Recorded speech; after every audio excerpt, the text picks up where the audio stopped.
Diagwed everyone, Kajima Tashiv, and welcome back to episode number 55 of the Inline G Flute Podcast with me, your host, motherfucking Inline G. Lads, listen, I'm going to keep the introduction as quick as possible this week because this week's episode was so good, and I do not want to take time away from it.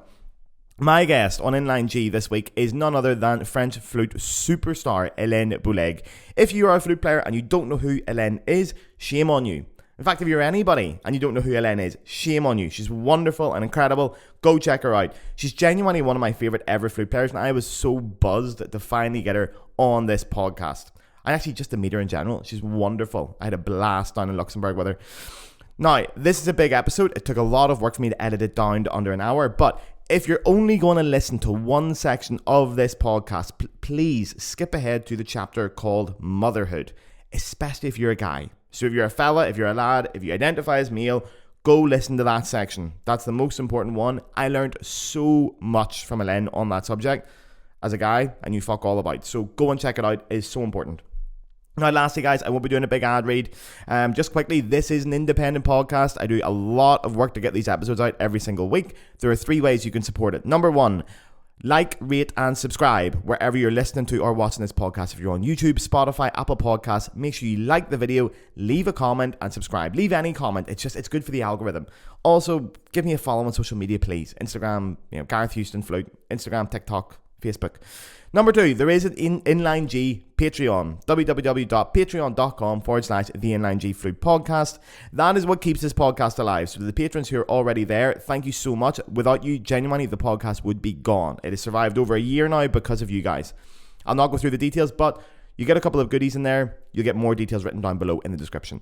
And number 3, if you buy anything, fucking anything from the Flute Center of New York, including if you're buying it online to ship it anywhere in the world, use the code INLINEG and you get some kind of cool discounts. The exact discounts you get, I'll put it down in the description. But there's a lot of fun ones. They're very good. And it supports me. It supports them. We all love each other. It's great. So, lads, anyway, here is this week's Inline G Flute Podcast with the one, the only, la magnifique Hélène Boulègue. Can you try speaking for me? Yeah, what should I say? No, I could say that I could speak French I could speak English like a real French girl. I'm gonna make a clip of that, and that'll be great. That'll be the one to promote the podcast. French and Irish accents. Oh, yeah. No, but we could do an ASMR podcast. We'd be really famous. Yeah. We could get my that's mum. the thing. I tend to think my French accent is okay, and I don't speak like that. Like lots of French do. You should speak like that, though. But oh no, my God, please. It's so much funner. Man, the really strong French accent, people love it. Yeah. It's a very popular accent. I think it's the most popular accent after Irish. First question I meant to ask all my guests, and I always forget to ask them, but I've made a note of it this time, is do you play inline G or offset G? Inline. Okay, why? Because you're French. Yeah, I'm French. And I've been trying lots of instruments out in the last couple of years. Mm-hmm. And I think all the ones I brought back to try were offset. And I just didn't buy them. It had nothing to do with how inline or not they were, probably. Do you notice a difference when you're playing with inline? Yeah, for sure. Really? Okay. And I know, someone told me, oh yeah, but it's more physiognomical and blah blah blah. And I just there's all kinds of things about it. Yes, but I've been playing the flute for 27 years. Ouch, and always inline. So there's nothing not physiognomic, not ergonomic about it for me. It's just the way it is. So. Yeah. See, I've heard things as well. I think one of the repair guys in Paris told me it's like the offset one is more weight to the mechanism and it slows it down or something. I don't really know. But you hear all kinds of things about which one's better. I honestly, the only reason I play inline, 1, because it was a flute that I could find. So someone sold it and I found it. But 2, because all the French people played inline G, I wanted to play inline as well. Yeah. I was studying in France and I wanted to be like the French. So I was like, I'll get an inline one. Because it looks nicer as well. Yeah, it does. It looks a lot cleaner. I forgot to say, actually, I'll probably say it in the intro, but we are in Luxembourg. Because you do play in the orchestra here in Luxembourg. First of all, Luxembourg is a very strange place. I've been here twice. And I was saying to you earlier, I don't know what language to speak. Because obviously everyone here speaks French, German, English, and maybe Luxembourgish. Yeah. Which I'm still not convinced it's a real language, but anyway, we'll get to that. I would love to give you a sample of Luxembourgish, but sadly I don't speak it. Because you only speak the 4, yeah. But yeah. What language do you guys speak in the orchestra? Like, what language are rehearsals in? Well, depending. Mostly English. Okay. A couple of times. I mean, once a year there's a conductor who will conduct in German, which doesn't work so well anymore nowadays. Well, it used to work 10 years ago, but now that we've had such a new batch of colleagues who are not German speakers mainly, so it doesn't work so well. Okay. But English works for almost everyone except a couple of French. Okay. Yeah. And as always, when Kevin was here, it was in French. Okay. And Gustavo Rimeno, our chief conductor, is... I'm glad you said his name out loud because I wasn't sure it was Jimeno. I didn't know how to say it properly, so thank you for doing that. Lots of people say Gimeno, but it's Rimeno, I think. So. Yeah, well, he's Spanish, isn't it? So it's probably Jimeno. Okay, thank you. And he conducts in English, but now, meanwhile, he's gotten to know his orchestra. So some people he speaks in French too. Oh, really? So, yeah. He's actually, I saw as well, he conducts in Toronto. He speaks wonderful French. Really? I'm very impressed, yes. That's incredible, yeah. He seems like a cool conductor. Yeah, he conducts in Toronto as well, I saw. Yeah. He's been here quite a while, hasn't he? He's been here. It's 8 years, I think. Wow. Like maybe more even. I don't remember. It's been long, and next season is his last season. So. Yes, I read that. How long have you been here since you were 19? I've been here 14 years. 14 years. Wow. Yeah, I was listening to I was listening to Flute Space actually, the other podcast. The other one, there's a lot of flute podcasts, but you were on Flute Space, and I didn't know that when you got the job here when you were 19. You were doing your bachelor's, or you were trying to do your bachelor degree at the time as well? You were like, I had just started there. That's insane to me that you get a professional orchestra job and then you go back to do your bachelor's. Yeah. Do you think you learned anything from just actually being in a professional orchestra, gigging all the time, learning what a real orchestra is that you maybe wouldn't have learned if you just went to college? Do you think you get anything extra? For sure. I learned about music. I don't know. I learned so many things. That were so important about being a musician, and maybe not about as a flutist, but as a musician and as a professional, just like how to speak with others, how to get along with others. Well, it's easy to get along here with people, so but it's something you can learn, I guess, at the conservatory if your teachers talk to you about it. Exactly. My teacher actually gave me a briefing. So Florence Fouchard-Delépine, who still is assistant there. Yeah, she's assistant of Philippe now, yeah. And so she's second flute at the Orchestre de Paris. Yes.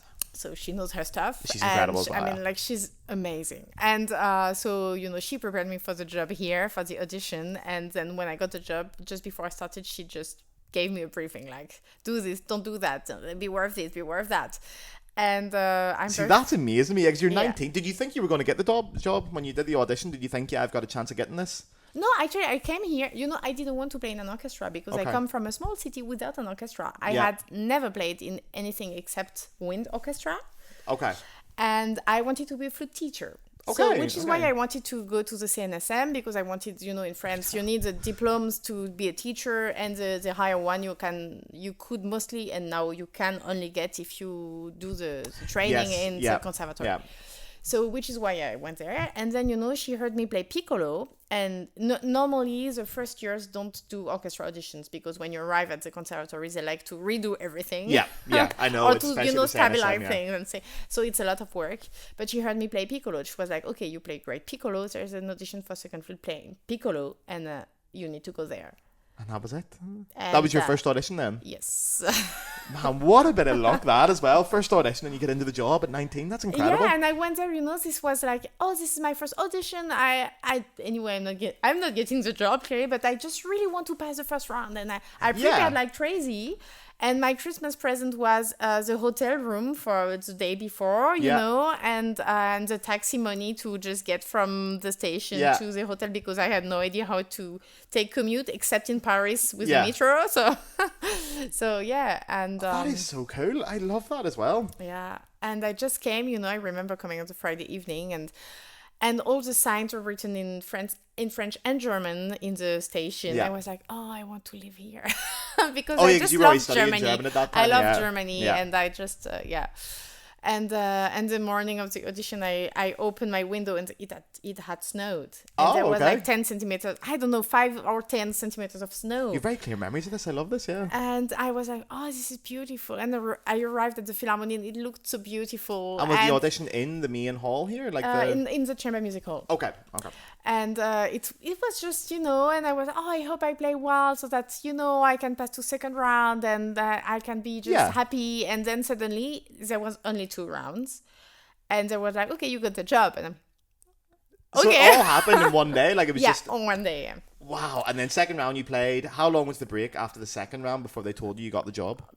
Like I don't remember that. Just we waited for some amount of time, but I mean I had been prepared that there were going to be probably 4 rounds. Just be prepared for anything because my teacher had briefed me about auditions as well, so which does often happen. Like 2 rounds is quite short normally, isn't it? Yes, no, especially for flute auditions because we were 71 that day, so it's already, and everyone's played the whole Mozart exposition and then the second movement of Vivaldi and the piccolo. So it took forever. Yeah. But I was lucky. I got a number in the morning, so I knew I have the whole afternoon at least, and then there will be a second round, and then it will probably finish at midnight. Yeah.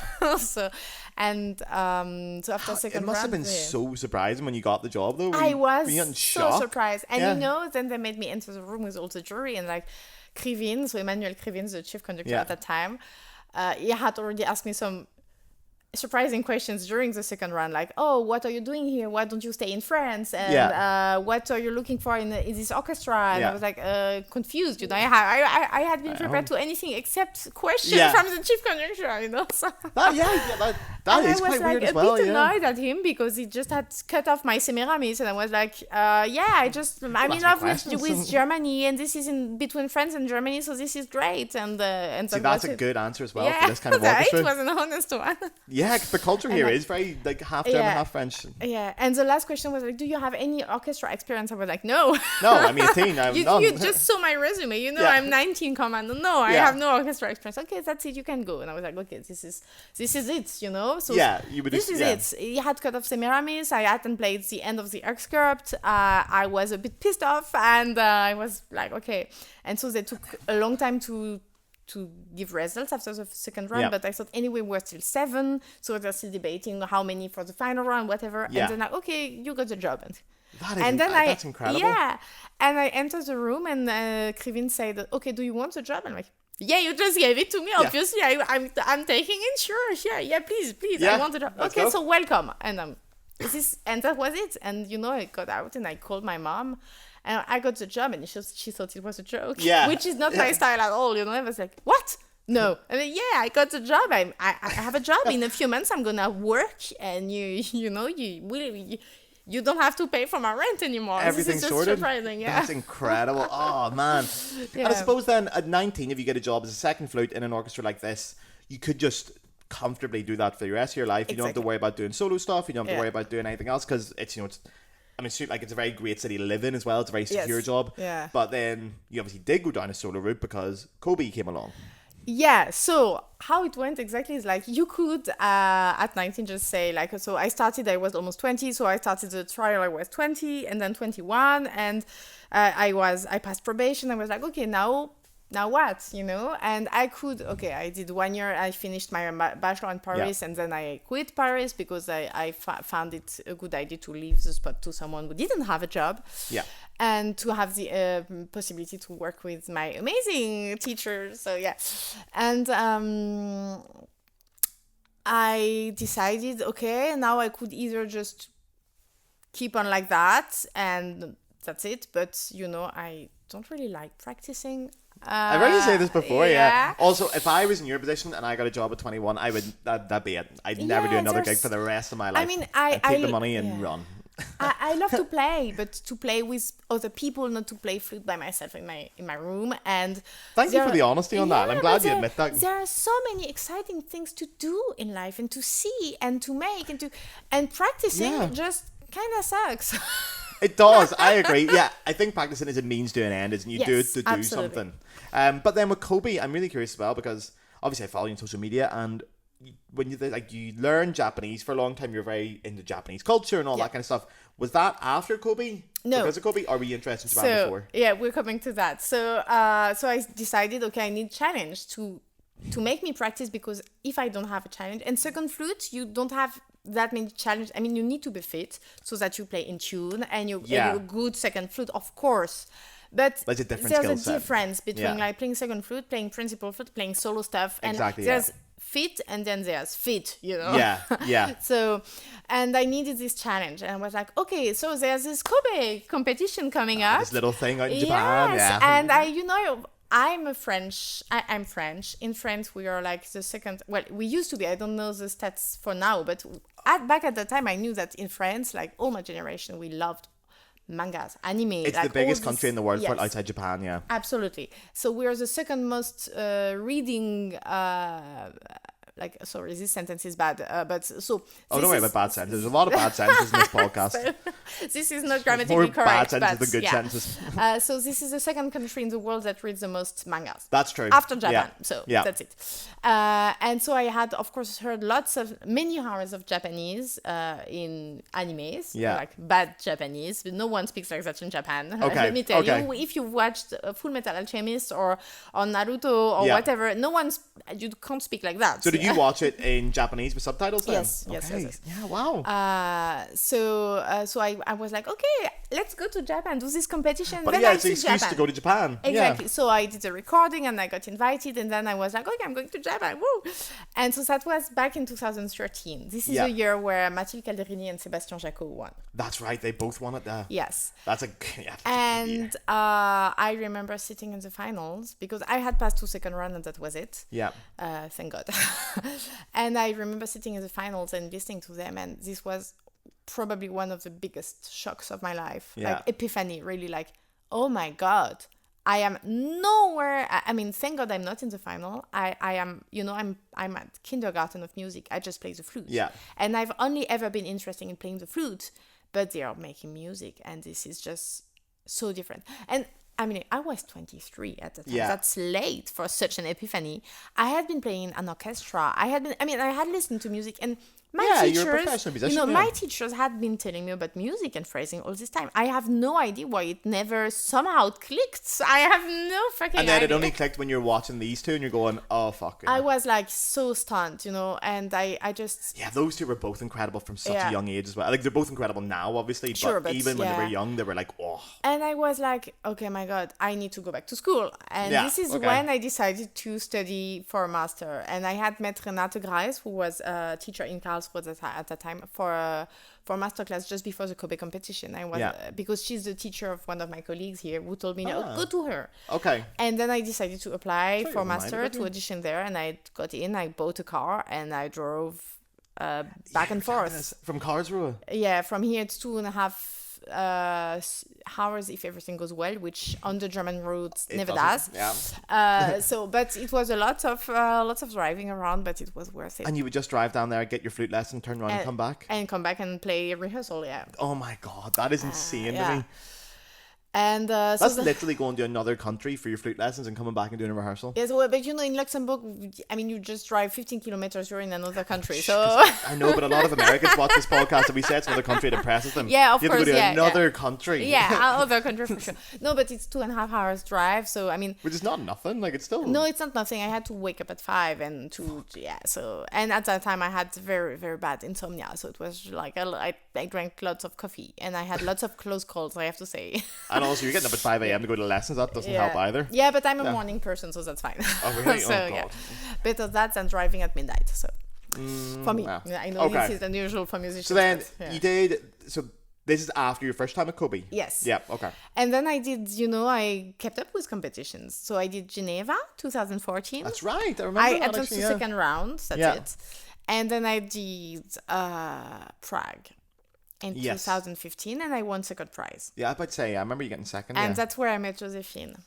Josephine Oleg. Oh, I forgot you guys are friends. She's one of the favorite. My favorite forgot persons. you guys are friends because she's on my list as well to get in the podcast. Oh yeah, you need to have her. Tell her to watch this and then. Yeah, I will say she's her. in Amsterdam or Rotterdam. She's in. Rotterdam, yeah, I can go to Rotterdam and interview. Yeah, and she's such a beautiful person. See, I remember when you guys were both big on Instagram as well. Like, you sort of seemed to come up at the same kind of time. Yeah. And I thought you guys were so similar as well in styles of playing. Yeah. Not maybe in the sound, but certainly in the very French, expressive. Yeah. And you looked so chill and you were so cool and all. I remember thinking, oh yeah. No, these but are the she's guys. amazing. But I didn't know you guys were friends. That's cool. Yeah, we met there because we were in the final together, you know, and it's she was so young at the time.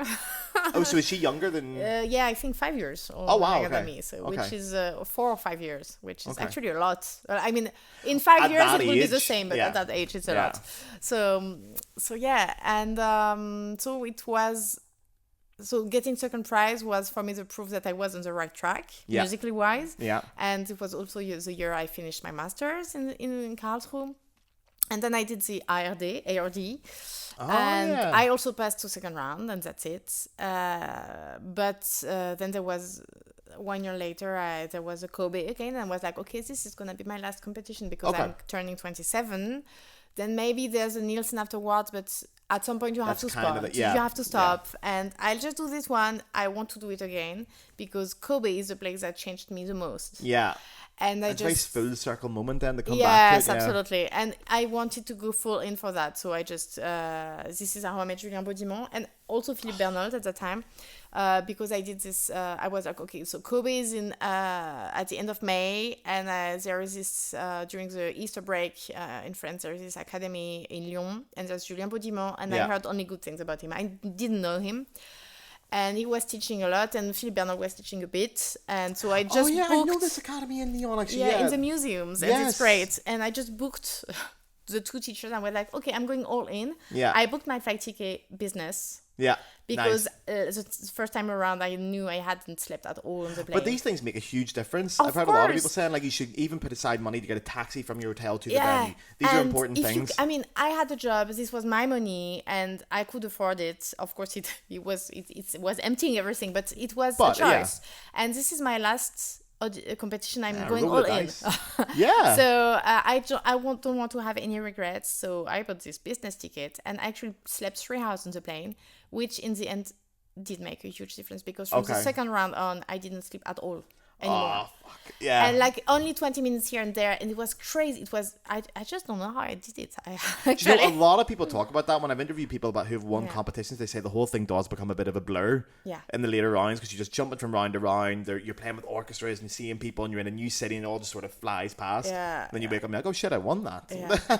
But these 3 hours on the plane, I think they made a difference in the end. And anyway, so I went to this academy and I met Julien, and I was like blown away. Yes, I know. This And could be I a think fan this club with is- Julien Baudimont here. yeah. And This is what I needed, like this musical inspiration, and the fact, Yeah. and to hear this flute playing and think, this is possible on the flute. You know, that Yeah, you can yeah. do crazy and incredible stuff like that on the flute. So there is no limit on this instrument because we tend to think that it is limited. It's not violin, it's not voice. I agree, yeah. But actually, when you hear such people play, you're like, yeah, no, there's no limit. Sky is the limit. It's curious you got that with Julien as well, because obviously Julien's incredible, but he's a very Yeah. subtle player.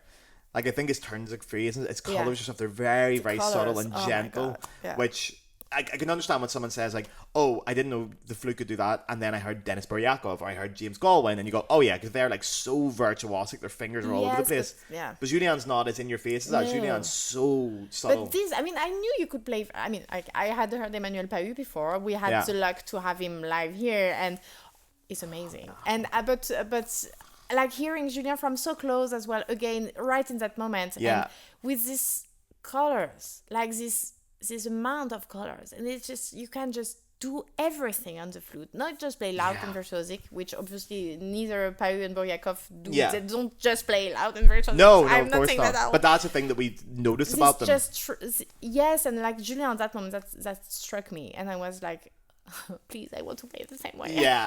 Also, I think, I don't know if you get this, but it's so important to me. I think when I like the person as well, Yeah, sure. it influences my opinion of them. I can never separate the art from the artist. So Julien's a perfect Yeah. example. Now that I've Yeah. met him, I've got to know him. I like his playing even more. Like, Yeah. oh, he's a cool guy as well. Yeah, no, and it's he's fun. amazing. So We really clicked as well, and I felt like he really wanted to help me. So after the academy, actually, I just wrote to him like, can I come and see you again? So Yeah. I went back to Lyon, and I for 2 days to just play the whole program to him. Nice, okay. And so for me, it's like, of course, like without him, very probably the competition would have gone another way.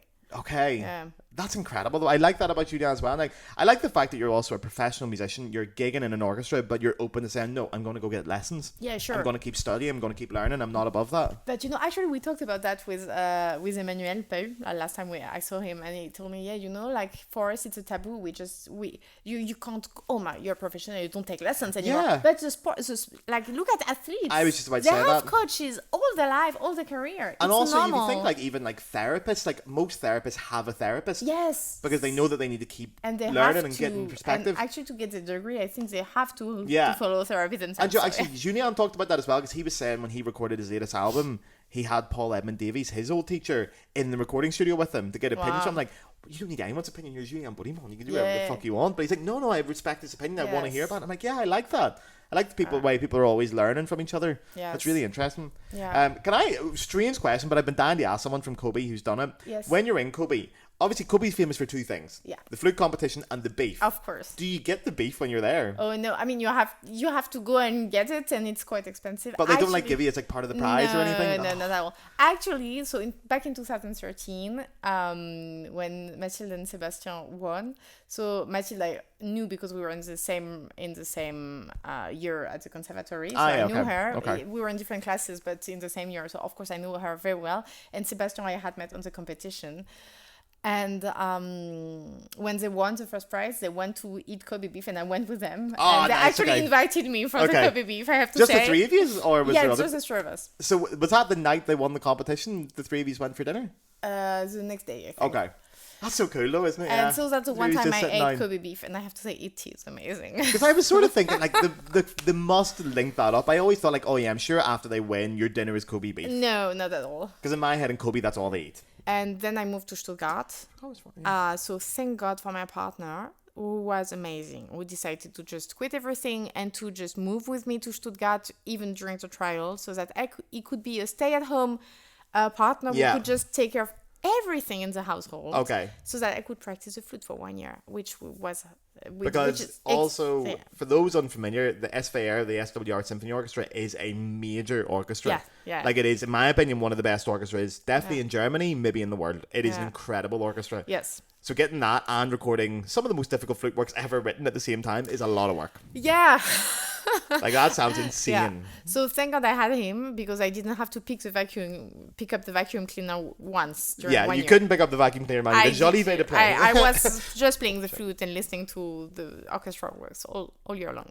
And yes, so this was a crazy time. I remember that, because I also remember that was kind of time when you were really starting to open up on social media as well about the author. I was sharing everything. It was fascinating actually, because you were sharing everything on it, and I think at that time there was no other flute players being that open on social media. I think these days it's a lot more common. Yeah, but back then, the actual process of going on trial in a symphony orchestra, nobody talked about this. It was kind of like you went on trial, you didn't tell anyone you were going on trial. If you get the job, you tell everyone. If you don't get it, you don't tell anyone. Yeah. That was the kind of rule back then. And you were there suddenly telling everyone about your process, about your recording. I was like, fuck, that is so cool. It was so cool to hear about it as well. Yeah. And so the thing of sharing everything is then you had to share it when it doesn't work. Which was the best bit, to be honest. I'm sure you remember this, but like I was actually, before I came down, I was going through like your, like the highlighted stories on Instagram. And some of them are from back then, which is so interesting to read back at them, because I remember you did like a lot of Q&As with your audience and stuff, and I'm reading back and going, fuck, I remember all that. I'm remembering the time when you didn't get the job and how open you were, and the blog post you wrote about it and all. And that was, because at that time I was starting to do like auditions and stuff, and it was so helpful going, right, okay, if she didn't get the job and she's open about it, then it's okay. Yeah, but then we're all okay. Actually, so I didn't pass trial, just for people who don't know. So I didn't pass the trial in Stuttgart, which was hard. I can imagine, yeah. Like really, really hard.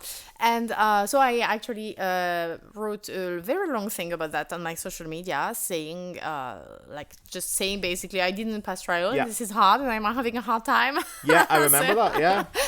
And when I wrote that, in like 24 hours, I got hundreds of messages. Yeah, I was hundreds. And like people asking me, can I translate that into Chinese? Can I translate this into Spanish for my students, for my blog, for my magazine? And it went crazy, because probably you're right. Maybe at that time, mostly no one was talking about failure. No, not at that level. It was always about sort of like setbacks or failure. Exactly. Like, you just call it whatever you want. It was hard, and especially when you have my resume. Like, I'm not boasting about it because there's nothing to But that was to exactly brag the about. point. You won Kobe. You were a professional musician. And I won like the Flute Olympics, and I was this huge job, and then I just lost it because I did say, well, I know you're not good enough. Which nobody ever would have talked about, which was so incredible. Yeah. It was great at the time. We all loved it. But you did enjoy your time there at least, didn't you? Yes, and maybe that was the hardest part, is that I never saw it coming, because everyone was like really nice, and I just really enjoyed the year there. And then suddenly it was like, no, you're leaving. And wow. Tough, I remember that. Although I should talk about it briefly as well, because the episode that came out today on the podcast is me talking about Currencies, who I forgot was your principal conductor at the time. Yes, yeah. Tell me a little bit about, because I talked today about how fucking cool he is. He is, yeah. At that time, was he still conducting in like the jeans and the t-shirt and stuff, or was he switching to? Because there was a period where he actually conducted on stage with jeans and like black boots. But he switched, and I can't remember if that was before your time or after. No, he was conducting in black. You mean the concert? Yeah, in the concert. I think it was in black already. What was he like to play under? Amazing. I mean, you either hate it or love it, and I was completely blown away. Of course, I was a fan, and I played his first week at the SVR Mahler Street. There's actually a video of that on YouTube. Oh wow! And this is flute solo at the end, and it was just great. But so, like, I mean, for some musicians out there, it might be very hard because he wants to control everything. He wants you to play the way he wants to hear it. Yeah. So if you have a solo and you're making it yours, well, no, just know that he's gonna ask you this and that until it's shaped exactly the way he wants it. If you're cool with it, then you just enjoy the experience and the shaping together of what he wants to hear, because it's him making the music. Yeah. If you're used to just having your freedom and making your solos and you have a problem with that, then it's going to be hard for sure. I suppose that's a difficulty as well for him then, is the biggest challenge is getting all the musicians to be the team and get on side and convince them that you have to do it that way. Yes. Managing people, because in major symphony orchestras, especially one of that size, there's a lot of ego going about too. And when you tell famous players, no, you're not doing it the way you want, I know better, you have to do it my way. It's hard to convince players sometimes that that's the right idea, I think. Yes. And I mean, I think you have to agree to disagree, and that is the conductors this week, and for once it's going to be different. Yeah. But no, I love playing with him. It's just, he's so over the top, but it's all in service of music, contrary to what his detractors might say. And that is just, for show. And I don't think there's any show. No, I agree. I mean, I can understand why people would think that, because he's over the top, but this is... he's living for it, he's breathing for it. I feel like if you listen to him, if you listen to any of his orchestras, you'll hear it straight away how committed he is to the music. For sure. I've never heard anything like it until I hear him conduct an orchestra. The energy, the attack, the depth of the sound. There's only one or two conductors in the world I've heard that went, I can get that vibe off them. It's unique. Sometimes you go listen straight away, you go, that's Currencies. Straight away. I played twice in Musica Eterna at his Russian orchestra. Yeah, did you play Musica Eterna? Okay. Yeah, twice. And I thought I remembered that, but I couldn't be sure of it. Was Irina playing principal at the time as well? Once, yes. I remember that. It was Laura, the principal. Laura Pucabello. First of all, she's an amazing producer. Yeah. You need to have her on the podcast. Yes, okay. Thank you. Yeah. She's oh my God, I love her. And she plays... wood. She plays wood. That was the first time I played next to wood and was like, oh my God. Yeah, because Musica Eterna, do they play period instruments? Yes, all the time? Absolutely. Yeah. And it's just, the energy it gives. Like, so sometimes they rehearse because it's his orchestra, so there is no union, no nothing, no rules. Sometimes the strings they rehearse 10 hours a day. I've heard things like that. They call and people you think in at 2 a.m. why aren't you injured? But it takes so much energy, but it gives you so much. Yeah. You can just go on and on, and that's no problem. That's incredible. You see the musicians because they stand as well when they perform, and you see the energy. And do you like standing when you play in the orchestra? Is that cool? I'm someone who moves around a lot, so I know. This is actually the only place I ever played at that I felt I could be myself and move like I want to.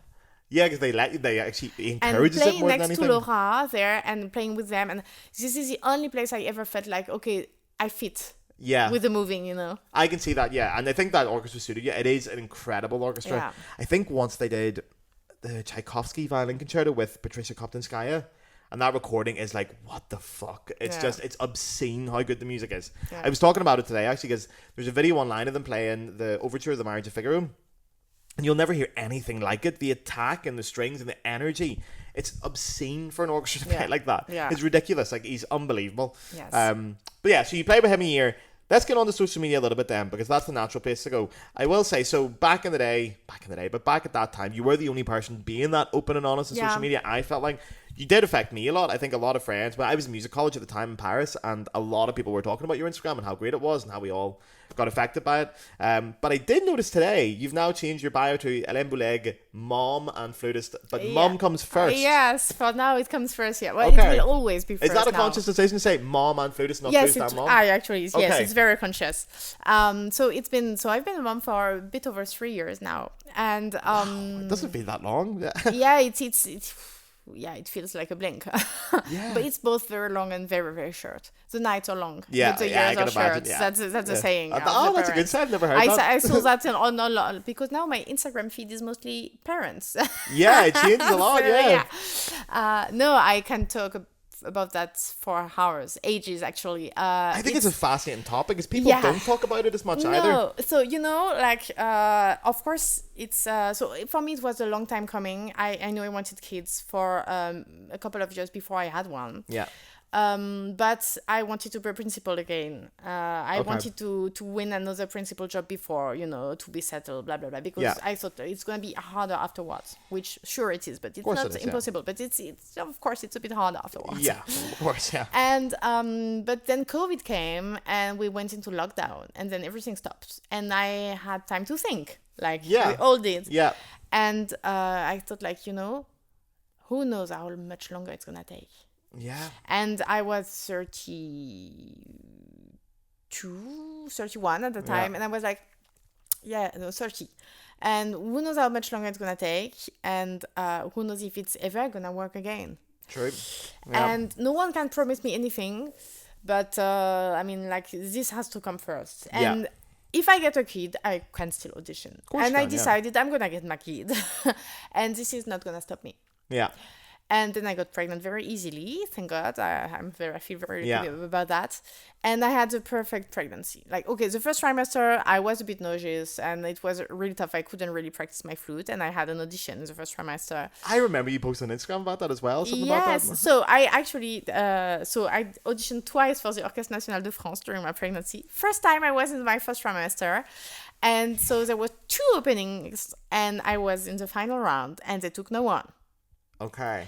And they told me... At that point, you were pregnant, but were you telling people you were pregnant? No. So they told me, okay, we're doing the audition in March again. Come back. And I told them, in March, I'll be 8 months pregnant. But I'll be back. That's fine. I'll be back. And then I wanted to audition for NDR Hamburg, but then they cancelled the audition because of the second wave of COVID. Oh, yeah. COVID too. From the second trimester onwards, I was Superwoman. I was Superwoman. I remember there's you posted videos when you were practicing and you were proper pregnant. I was, and also I looked very pregnant. Lots of people had been asking me, "Are you expecting twins?" Which I wasn't, but I had a huge belly. How big was your baby when he was born? Just 3 kilos. Oh, okay. And I didn't take. I put on 14 kilos, which is okay. It's not 30, But I had a huge belly. Anyway, I felt like I have never felt that way like that in my life. I had to breathe twice as much, but I had the biggest sound ever. Did it change your playing for the better then? Yeah, it helped you playing. Oh my God, it was amazing. Because different women talk about this. I do find it very interesting. Obviously, I don't know because I'm not a woman and I won't get pregnant anytime soon. But I remember, first of all, Maggie told me about it because when she won Our Day, she was pregnant at the time. Oh, wow. Early pregnant. And then Martha Argerich talks a lot about it. Because she always said she thought her playing was really good when she was pregnant. I think the way she described it, I'm very sorry to the audio listeners for this because they're not going to see me do this, but she said in an interview when she always had the feeling she's playing like that all the time. So slightly, that's the only way she describes it. She's like, I feel like I'm playing like that. When I was pregnant, I played like that. So for the audio listeners, I've moved my hands to the right and into the center, and she felt more stable. But she said it really changed her playing, and she loved her playing when she was pregnant. Yeah, well, some women love being pregnant, and some women hate being pregnant. Yeah, and I was a lucky one. But I'm curious how it affects your flute playing as well. So of course, obviously, the breathing is a bit complicated, but I don't know. For me, it was just. So lots of hormonal changes. So it does affect the muscles also, I guess. True, the hormonal changes. So I just felt, like, I mean, it's just my playing was great. What about musicality then? Because obviously hormonal changes are going to affect your emotions, which can then well, I didn't have great. this, I'm a very, very emotional person anyway, and I was dreading the pregnancy for that. Yeah, like, okay. you hear about all these mood swings, and it's hard for the partner. For me, it changed nothing. Oh, really? Just as okay. emotional as usual, Great, okay. That's nice. And but flutistically wise was just, I felt like I had the best sound ever, and I felt unstoppable. And Did you do the second audition when you were 8 months pregnant, by the way? Yeah, but the first was they cancelled the NDA audition. I was so sad because I felt like I could destroy the audition. Like, I would destroy it. And I've never heard anyone say that before. That's great. And then they opened the audition for National de France again. And I went, but they had changed the program. And they put Schubert in the first round. And I love Schubert, but I can't play it. I don't know why. Okay. Every time I have that in an audition or a competition, it doesn't go well. And I knew it was a Trockner Blumen variation. Ah, okay. And I knew it was going to be an issue in the first round. Okay. I knew there was a screen, and I knew. But I went there and I felt like if I pass the first round, if I have Schubert behind me, no one can stop me. Yeah. I will just get the job. I will fucking get the job, because if the only problem is the breathing and the screen is away, they will just see why I can't breathe. You can't miss it. Oh, yeah. And so I went to the audition, and I was 8.5 months pregnant. Like, I gave birth 3 weeks later. That is insane as well, because at that point you could give birth at any minute. Yeah, kind of, yeah. Like 8.5 months pregnant, it's not unheard of for a baby being 2 weeks early. Yeah, sure. Like, that's even very a month, common. No problem. So, I was full term. So I went in this audition practice room, the warm-up room. So but for the listeners who don't know, the auditions in France, everyone can come. So it makes for a huge audition. So there were probably 40 flutists at the same time in the warm-up room, because we were like 150 people. Something like multiple that. rooms as well for these things. Yeah. And I went in with my huge belly, and everyone turned and looked at me and what the fuck is she doing? Are you doing here? To be honest, if you walked in 8.5 months pregnant to an audition, I think I would be terrified going up against it. It's like, fuck, I don't want to play against her. The strength you have to walk in 8 months pregnant and go, fuck it, I'm going to do an audition. I looked like the whale, and I was just like, okay, if I pass this Schubert, I'm getting the job. Like, I had no doubt, but I knew Schubert would be an issue. Okay. And well, lo and behold, I didn't pass first round. Okay. But also you were 8.5 months pregnant, which but this was not the issue. This was never the issue. Apparently not, Yeah. That's incredible. And I'm always curious about this, because you hear more about it in other industries, not so much in classical music, about the industry's attitude towards pregnant women. Yeah, no, I know it's hard, but it's Is it difficult in classical music? Did you find any problems with it? So me, no, because I work in an amazing orchestra in an amazing country which has amazing policy about that. Okay.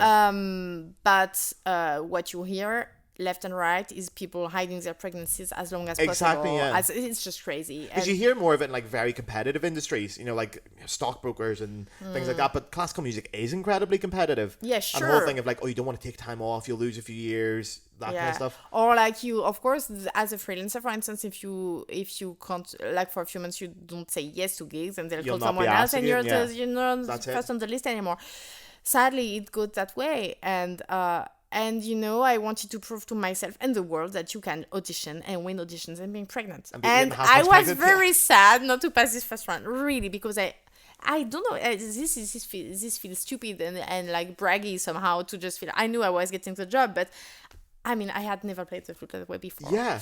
So, and the first time around, they had put the Jolivet concerto in the program. So, of course, it was, then they changed that to Schubert on the first round. I was like, couldn't you just leave the Jolivet concerto? Come on, please.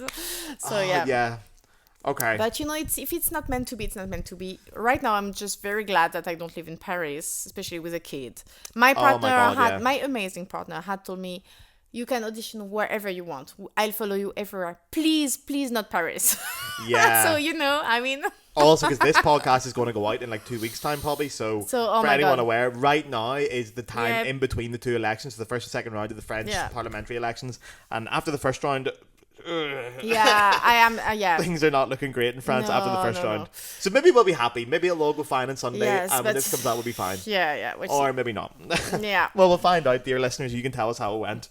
But after having a baby, then do you think, like, you hear people talk about this all the time, but did it change your priorities about what you wanted to achieve musically? Yeah. So this was hard. So pregnancy, I felt like Superwoman, and I could do everything, anything, whatever I wanted. And for me, it was important to show to every woman out here, like no small like Yeah. yeah, Yeah, but no fuck pressure yeah. to Fuck show yeah. them that you can be a mom and still just do your stuff. Yeah, why the fuck not? I love it. And then postpartum depression hit. Oh god, yeah, I've heard about that So one. yeah, so I'm gonna get very emotional about that. But yeah, it was hard. Yeah, I can imagine. Sorry about that. You can take a break if you want. Yeah, no, that's fine. It's just it's just crazy. It's been 3 years, and that's just still gives me this woo. It's just And that is something that, sorry to interrupt, but that is something people Yeah. do not talk about. Like, Yes. I only found out, I think, like, I'm 31, I found out 2 years ago Yeah. that my mum went through postpartum depression with me and my brother. Yeah. And I only found out 2 years because my mum was like, oh yeah, I went through it terribly, but we just don't talk about it. yes, Especially no, in but Ireland, don't. you just don't mention it. Okay, no, And but it's you such don't a normal anymore. thing. Yeah, So many women go through it. Oh yeah, the statistics say like 18% of the women go through it. Come on, Like- please, it's much more than that. Also, just even if don't, it was don't get diagnosed. 18% is nearly 1 in 5 people. Yes. That's a shitload of people. That's Yeah. enough that it should be a common thing. Yeah, but actually it's much more than that, I think. Well, it Yeah. depends. You know, the thing is I was not diagnosed actually with postpartum Yeah. depression because I went to 2 therapists in the first month after the birth, and they Mm-hmm. told me, yeah, but you haven't been depressed long enough for it to be postpartum depression. yeah. Okay, come on. I mean, I want to die. Yeah, exactly. Yeah. But that's a big issue as I well. Mental couldn't- health diagnosis, isn't it? It's very hard to get a I diagnosis for a lot of couldn't things. talk anymore, and I couldn't feed myself anymore. And Yeah. I mean, when you know me, I do both of this very much. So Yeah. You're an this- excellent talker. You're a wonderful podcast yeah, I guest mean, for that reason. Yeah.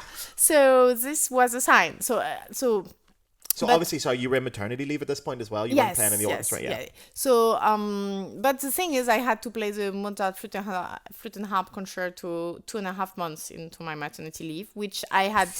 Yeah, but this was my choice. I didn't want to postpone it. Okay. And because I was not allowed to play, but Yeah. to work during maternity leave, I was like, I had to just renounce the income that came Yeah. with it, which was fine. I just really wanted to play this concerto. Okay. And I played the Like, it's an concerto, achievement, but then it was also such a huge mental load on me during postpartum and such a huge pressure. God, I I can think imagine.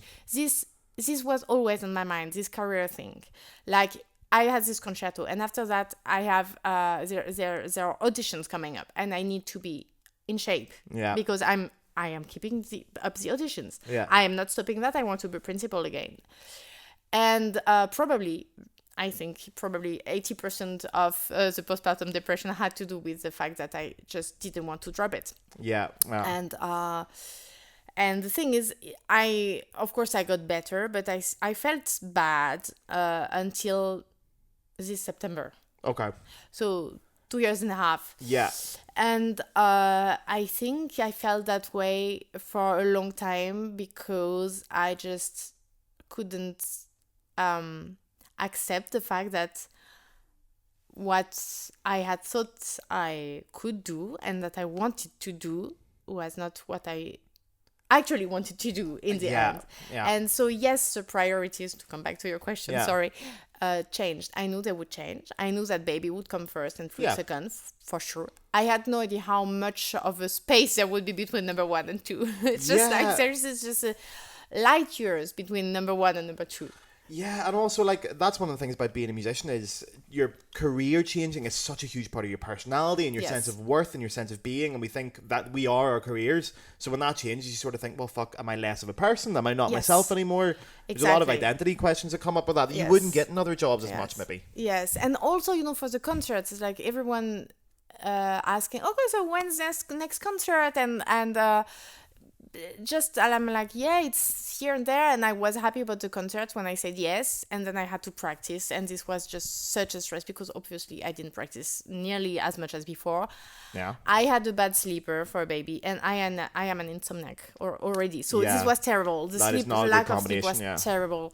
And there were auditions. And in the first year postpartum, I did 4 auditions in 1 year. This is the most I've done ever in my life in 1 year, in my postpartum year. But I went there, I didn't practice, I couldn't. So I went there, I did 3 final rounds. What the fuck? And you don't need to practice, you need to have a free mind. That's what I get from this experience. And when you're just sleep deprived, you just don't think anymore. Yeah. Maybe not the best advice for everybody. Don't go depriving yourselves of sleep for auditions, please. And but I never got the job, which is the way it was. And in hindsight, it's probably good. And then, I decided to stop auditioning because I decided for us as a family, I want my kid to grow up in Luxembourg. I want my kid to speak all 4 languages. I want my kid to have a health system that works. I want my kid to have just 15 children per class. Yeah. I want my health to be cared for if I needed to. Exactly, yeah. And also my partner got this new job, which is the best job he ever had in his life. And of course, he never asked of me to stay here, but I decided that I had my chance. Actually, in Stuttgart, and then the 7 auditions I did then. Since Stuttgart, I did 7 auditions, 5 final rounds. I never got the job. That's incredible. Actually, 5 final rounds, and 4 times I took no one. Yeah. So that's my cue. Which always baffles and me, yeah. You know, so last year we bought a flat. So until September, well, because then there was this accepting, I'm not leaving. Okay. And this is what I want for my family, and this is more important than getting a principal job again. This is a very tough choice. I stand by it. I have no regrets. But it was tough to make. And, of course, yeah.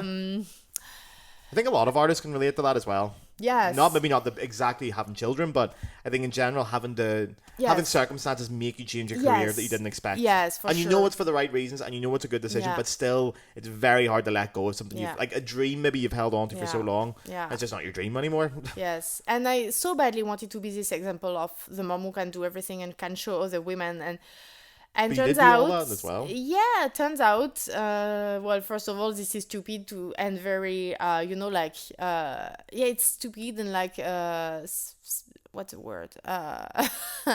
Like to think that I could be an example is just so conceited of me. No, not at all.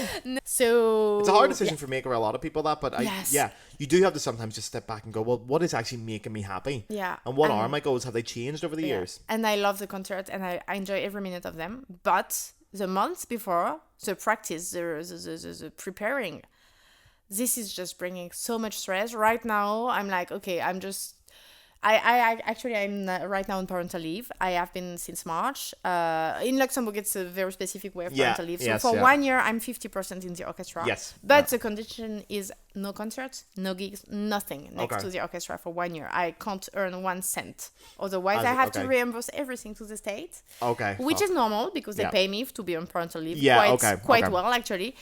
And for me to spend time with my son. So, but this is also, I could have taken the parental leave much earlier, and I didn't. And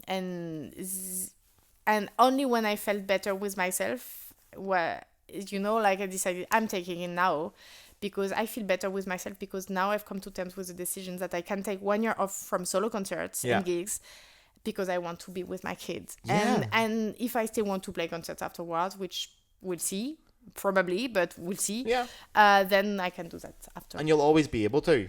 Yes. So, of course. So. Yeah, thank you for sharing that. That's a really important thing to talk about as well. I'm glad you got to talk about it because not many people do. So thank you very much for that. Okay, right, I've got some quick fire questions then to finish. Yeah, now, come on. I didn't tell you these in advance because I do think it's better if you just react on the spot. Okay. Oh, the first question is a good one for you, actually. Do you have a favourite flute concerto? Well, Jolivet, obviously. But which one? Well, the flute concerto, the first one. The concerto. Yeah. Okay. There is so much loneliness and helplessness in this first movement. And I really love Jolivet so much because I adore Jolivet. Yeah. I'm so glad to find someone else and so much violence in the last movement. So I just love it. Okay, yeah. I thought you were going to say that, but I just want to check. Okay, do you remember the first flute album that you bought? It could be a CD, it can be a vinyl, or even one you remember listening to on Spotify or something. But yeah, well, I mean, I did have a flute CD that my mom probably gifted me as a kid. And do you remember what it was? Probably Rampal, and I'm quite sure there was a Chandelinos on it, actually. Ah, cool, so. Okay. Hello. Yeah. Okay, Chandelinos was on it, you said? Yeah, Chandelinos was on it. Did Rampal play Chandelinos? I know that. Probably, I'm having doubts. Maybe it was not Rampal. I might say I wouldn't worry. I mean, I remember the cover, design, but not the name on it. This is terrible. He probably did play, to be honest. This is embarrassing. As bad as it sounds, he's dead now, so he's not going to bother. Sorry, he's on PL, but he's not alive, so I don't think he'd be offended. Do you remember the first album in general that you bought? Your first ever CD? Doesn't have to be flute. Any kind of music. No, not really. Oh, I was hoping for an embarrassing answer. I'm always Okay. trying to think for embarrassing I answers. might have an embarrassing one. You know, I was a teen, probably 11, and I listened to Alizé, which only French my age would know. Yeah. With Moi Lolita, which I still love this song to this day. My friend Jad's So I big didn't fan buy as it, well. but it was a gift as well. But yeah. That's one to check out. I'll put a link in the Okay, description for that. Yeah, that is. Is this That's embarrassing more. enough? Yeah, that's more embarrassing. I don't think Americans and English people realize how embarrassing that answer is. That's a lot more embarrassing than you think it is. It The is. French get that, but no one else does. Yes. Okay. If you could switch instruments but still be as good as you are on the flute, what would you switch to? Horn. Really? Yeah. I mean, Sorry, I come don't know on. why I don't believe you there. No, horn, for sure, horn. Really? I love Okay. the horn. Like, it's a solo horn. We have an amazing principal horn here. And that can affect. Yeah. Okay. Yeah, and I mean, just, oh my God. And you know, they have no vibrato, they have no artifice. Very They have pure no, sound. they have no tricks to hide True. anything. It's just phrasing through its purest form. That is and- true. Yeah. And there I is love some the great sound. rep. I wish I played the horn. Yeah. Oh, no, you know, actually, I would love to be a singer. I can see you Does being a it count singer, as yeah. an instrument? Yeah, the voice is an instrument. So yeah, yeah, that's I very would be deep a for me to say. singer. I would be a singer. Singer or horn or both. If you could have a career outside of music, so entirely unrelated to music, what would you do? I would be a primary school teacher. We talked about this earlier. Yeah, that would yes, be good. Yeah, for sure. yeah, you'd be a good. Well, yeah, and that leads into the whole mothering thing as well. No, the caring side. But you know, I didn't always want children, so it's completely independent. I Okay. just always, I mean, I've asked myself this question thousands of times, and it's the only answer I you go. find. So yeah. Okay, wow, first person to say that actually as well. Okay, if you could have a drink with any musician, alive or dead, who would you have a drink with? So you could sit in the bar with any musician, and language isn't an issue either. So if you speak different languages, we'll get a translator. Well, then I'll pick a dead one because this is not gonna happen for sure. Yeah. So I'd ask. You know, I'd ask Jolivet. I was just about to say, you're definitely the only person to I think was Jolivet. gonna say Jacqueline Dupré because I love how she plays my it. She plays God, it. yeah. But then I was like, yeah, no, but I would go for Jolivet first. Yeah, you would have to go for Jolivet, Yeah. yeah. I'm sure he'd be delighted to have a drink with you as well. Yeah. Like, yeah. Okay, and the very last question then. What is your favourite drink? You can have alcoholic or non-alcoholic. Or both. You can pick one from each. Gin tonic. Gin and tonic. Any type of gin? What type of gin? Well, Any? honestly, I'm not that good at that. But I just like, if Standard I ask for gin a and tonic. cocktail that's easy and I don't have to think long and hard, I love gin and tonic. Okay, yeah. It's But very, I'm not nothing too fancy, you know. I just like gin and tonic. So you don't want like an umbrella and all that? Yeah, is no, it? but pepper and cucumber is nice. Oh yeah, very French of you. That's very, very cultured. Do you have a favourite non-alcoholic drink? Favourite soda? Okay, tea? I'll go for genmaicha. This What? is this smoked rice tea. Japanese, obviously? Yes, obviously. Yeah. Okay. I don't know, but I'll try it then. Have you ever had that Japanese one where like you have the little ball in the top and and it goes inside? It's like a little ice cube. Is it No. an ice cube? No. That's the only I've Japanese never one I had can think that. Yeah. of. Sorry, that's very vague of me. I have no other details apart from you do that. Anyway, right, well then, that is us done. I think we're finished now, yeah. Everyone can find you on Instagram, obviously, Yeah. and if it's not clear by now, you've recorded 2 CDs by Jolivet. Yeah. You should definitely go listen to them, buy them. They're with Naxos, I think, aren't they? Yes. Yeah. They're just called Volume 1 and Volume 2. Yes. Complete Works of Jolivet. Yeah. Go check them out, obviously, and check out the orchestra as well. All the links will be in the description. Is there anything else you want to plug or tell anyone about before you go? To check out? No. Okay, great. Wonderful. Well then. Right, well thank you very much then. And yeah, cheerio guys. I'll see you next week for, I don't know what's coming on because I haven't had my episodes at all. But anyway, goodbye everyone then. Bye.